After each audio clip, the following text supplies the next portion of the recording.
Gua sering banget nonton turnamen Mobile Legends.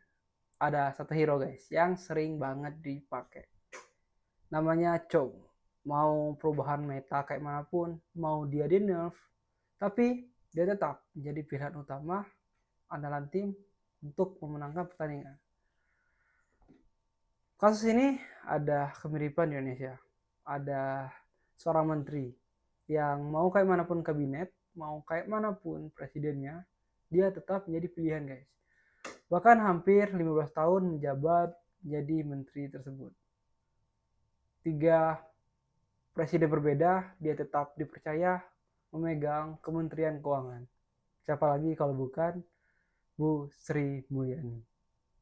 Yang jadi pertanyaan, kok bisa selama itu nggak ada kandidat lain yang dipercaya, nggak ada kandidat lain yang bisa mengisi Kementerian Keuangan selain dia? Mari kita bahas.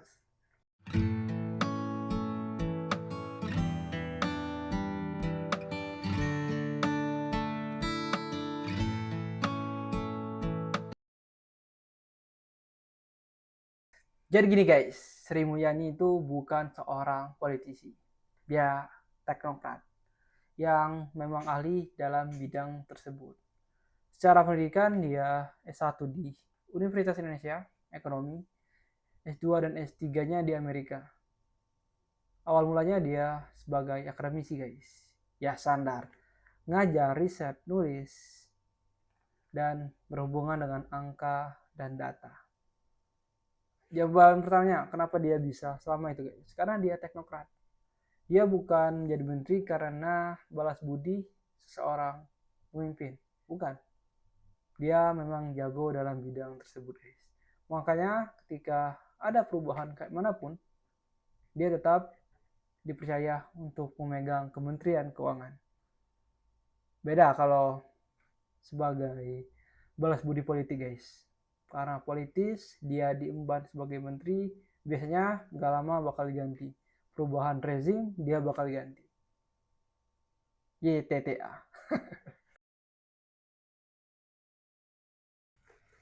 Coba bayangkan guys, ketika kalian sebagai profesional yang main di Liga 1, Liga lokal tentunya, ternyata kalian dipanggil Patrick Kluivert untuk ngebela timnas untuk main di Piala Dunia.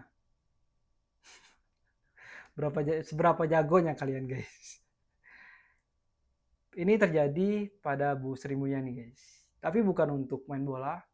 Dia dipanggil untuk berapa tugas mengemban sebagai managing director di IMF.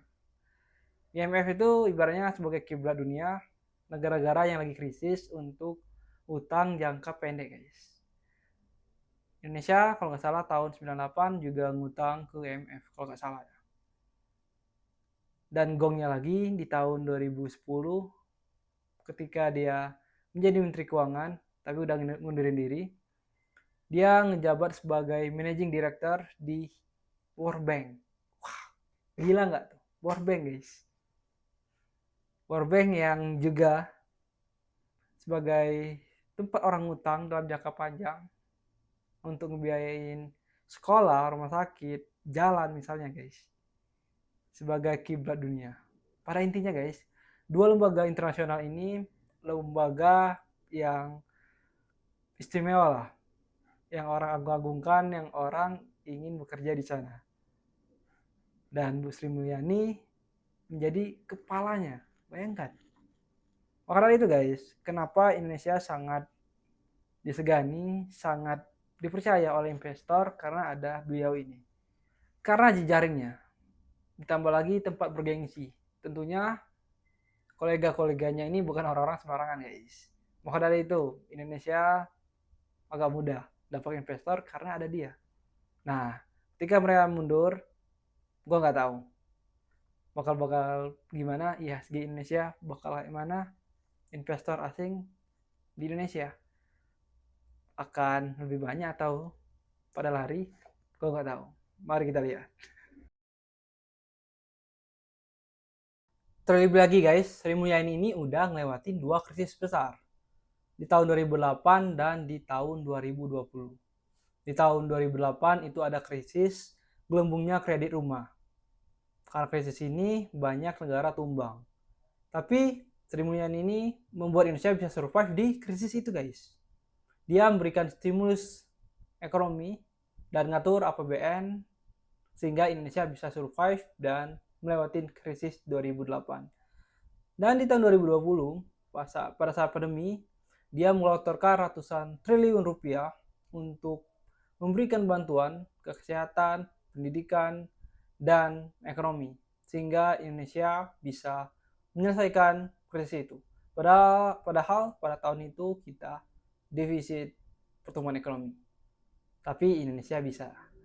Karena tegas, bersih, dan punya pemikiran out of the box, dia menjadi menteri terbaik dunia, bahkan beberapa kali masuk menteri keuangan terbaik di Asia Pasifik guys, dan juga masuk 100 wanita berpengaruh di dunia.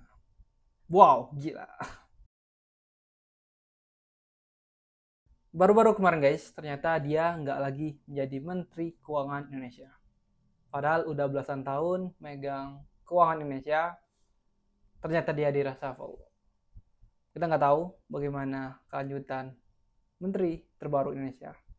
Tapi beberapa waktu kemarin ternyata IHSG menurun sebanyak 2% guys. Karena konsep kehati-hatian dan jaringan internasionalnya ini membuat kepercayaan kepada Sri Mulyani tentu membawa stimulus positif ke pasar modal Indonesia.